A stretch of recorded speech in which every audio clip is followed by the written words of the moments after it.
Week 1.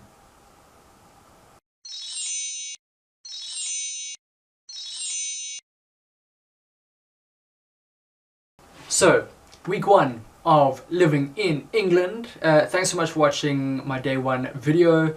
Thanks for all the comments and the messages that I've received on that. So, let's have a look at how week 1 was, shall we? Once again, taking a couple of notes so I can walk you through the process. After I made my day 1 video, I wasn't planning on going anywhere the next day. Turns out I went pretty far the next day. I was planning on going down to Totnes on the 31st because I was going to spend New Year's with Natalie down in Totnes. So let me see if I can, where I am now, Bristol, which is kind of over here, and you travel all the way down into the west of the country and you've got Exeter. That was where I changed over onto another bus, and Exeter is basically where my dad's side of the family is from, and I was last there 15 years ago when my grandparents took me to Exeter. So stop over in Exeter and then travelled more into the west of the country into a little place which is probably there, I don't know, there'll be a picture over this. So that's Totnes. Totnes is a little town. So I was only going to go there on the 31st, and upon checking the bus times on the night of the 29th, my first night here, I realised it made much more sense to travel there on the 30th, the very next day, because the trip was 4.5 hours. So I was out of the house by 8 o'clock in the morning. Yes, shock horror, I can wake up that early. I got the bus at 9 o'clock into Totnes, and on my way we passed through several different places. One place that we passed through is Torquay, and if you've ever watched the TV show Fawlty Towers with John Cleese as Basil Fawlty, Torquay is where Fawlty Towers Hotel is set, and that is the first time that I saw the sea since arriving in England. I think I'll put the video up over here somewhere of showing you the first time I saw the sea on my trip to England. Let me give you an idea of the difference between Bristol and Totnes. So I arrived in Totnes and went through to Natalie's parents' place, and this is what I woke up to in Bristol. Okay, typical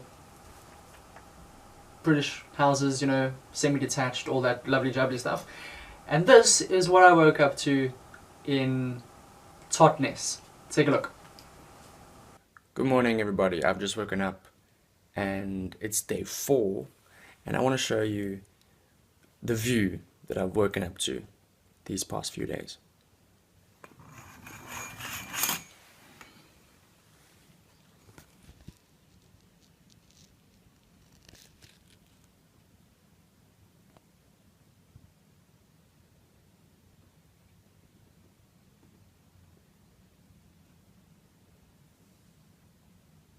Yeah, okay, so on my first night in Totnes, I had my very first cider, as seen here. It was a local Devonshire cider called Ashridge, and that was practiced for the next night, because the next night Natalie and I went down to the same pub to see in New Year's. That was a really nice evening. Also on New Year's Eve at the pub, I had my first photograph with a British policeman who, strangely enough, is from Canada, but he's a policeman down in Totnes. His parents are British and he came to England from Canada when he was much younger. He is Special Constable Kieran. Basically, a Special Constable is the same as a volunteer policeman, a reservist in South Africa. So he's a reservist by night, and by day he's actually doing a degree in policing at university. That was New Year's. New Year's was really good. Happy New Year! Spent the next day at home at Natalie's place, recovering a little bit and then just enjoying the peace and quiet and the view of the countryside that I showed you just now.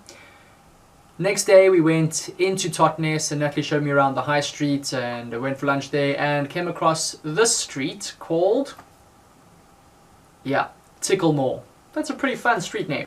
And on that day I headed back to Bristol wasn't a 4.5-hour journey like the way they did. I think it was 3 hours 55 minutes. Ended up getting back into Bristol at around 8 o'clock that night. That was Friday night. Saturday I just went into Bristol city centre, did a bit of more window shopping, and went into the local Tesco, which is like the Pick and Pay right around the corner here, and tried for the very first time the self-service till. It was quite daunting at first. The machine started giving me instructions, and the locals were kind of looking at me because I suppose I don't seem like a foreigner until I open my mouth. Welcome. Please scan your first item.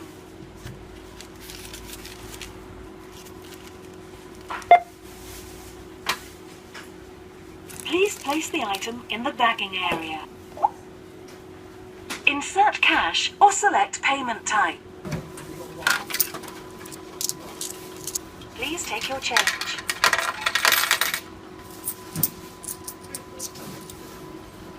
Also took this photo for you guys. This is a bus stop sign. It's probably at only the main bus stop in the area. It's not at every single bus stop, but every bus stop does have a smaller version of this. So it basically shows you what the next bus is, where it's going, how far away it is. It's just so efficient. Right. During my window shopping escapades in the Bristol city centre in Cabot Corner, Cabot Square, I forget what the name of the place is now, Cabot something rather. In my window shopping escapades, came across two shops with their very unique names. The one shop is called Office, and no, it doesn't sell stationery or office supplies. Office sells shoes, ladies' shoes to be specific. So for all you ladies, could be quite useful. If you get home and your husband asks where you were, you can just say, I was at the office. You wouldn't technically be lying. Another one you could use, there's also a shop called Bank, which no, doesn't bank anything. It's a clothes shop, so you could equally just use the excuse that you were at the bank. Something else I did this weekend, thank goodness. I first bought an EE SIM card when I landed in Heathrow. I thought I was being really clever. I did a bit of research online before leaving South Africa and thought that EE would be a good company to go with. It's a mixture of Orange mobile network and T-Mobile network. And it seemed really good, and the deals they had were really good, so I bought that SIM card. I could text no problem, I could make calls no problem, but I couldn't use data, which is exactly actually what I wanted to use so that I could use WhatsApp and Facebook, etc. wherever I was going. But I was on the call to EE, on the phone to EE, I was on the phone to even Apple support. I went into an Apple store, I went into an EE store, no one could help me. So I thought, I just walked right across the shopping district, walked straight into a Vodafone store, explained what the problem was. They put a Vodafone SIM card into my phone, and the data network was working immediately. So ditched the EE SIM card, and I'm now on Vodafone. I'll be able now to connect to WhatsApp, which is great. I can communicate with all of y'all. Now I can communicate when I'm not only on the bus, because I would only be able to communicate quickly those couple of minutes that I was on the bus, because you get free Wi-Fi, and then when I was off the bus I didn't really have a good connection with the Wi-Fi in the house. So now I can. Now I can communicate. So thanks Vodafone, you suck EE. And my productivity this weekend also included setting up a meeting with the manager of the Lloyds Bank so that I could set up my account. I've got an account with Lloyds, but it's a savings account, and I need to open a current account. And apparently you can't just do that at the counter. The bank manager actually has to meet you before they open an account for you. So I have a meeting with the bank manager on Tuesday. So that was week one of living in England, a pretty productive week, pretty exciting, explorative week. New Year's was thrown in between, and it's pretty good. So that's week one. Done. Thanks for watching, guys.